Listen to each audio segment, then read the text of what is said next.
আসসালামু আলাইকুম প্রিয় দর্শক, আমরা আজকে আসছি গোবিন্দ মন্দির। আজকে আপনাদেরকে দেখাবো এই মন্দিরের কীর্তিকলাপ।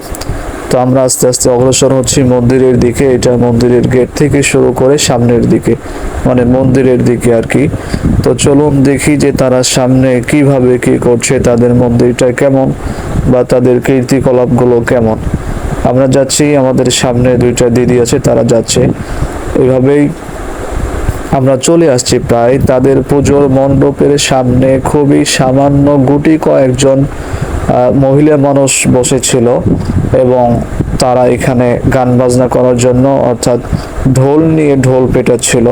তো আমরা এইখান থেকে আমি আমার ভয়েসটা শেষ করলাম, বাকি কীর্তিকলাপটুকু আপনারা দেখুন। ধন্যবাদ।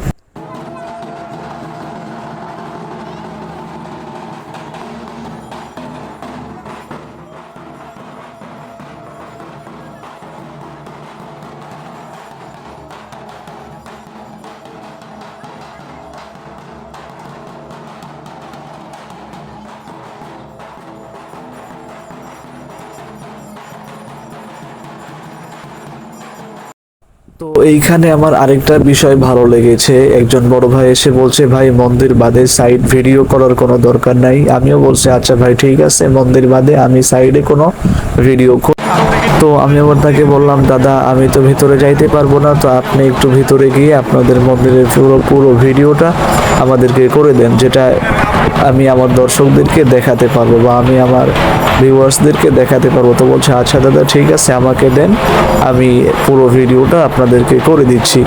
এই বলে আমি একটু সামনে গিয়ে তাকে ফোনটা দিলাম এবং তিনি ফোনটা হাতে নিয়ে মন্দিরে গেল। এই যে দেখেন, আমি এখানে একটা জিনিস বুঝি না যে তারা নিজে হাতে যে প্রতিমা বা যে মূর্তিটা বানায়, এইটার ভিতরে কোনো প্রাণ নাই। এরপরে এইটা নিয়ে, এটাকে সামনে নিয়ে কেমনে পূজা করে আর কেমনে সম্মান করে আর কেমনে এটা দিয়ে পূজা করে, কেমনে কি করে, আমি এটা আমার মাথায় ধরে না।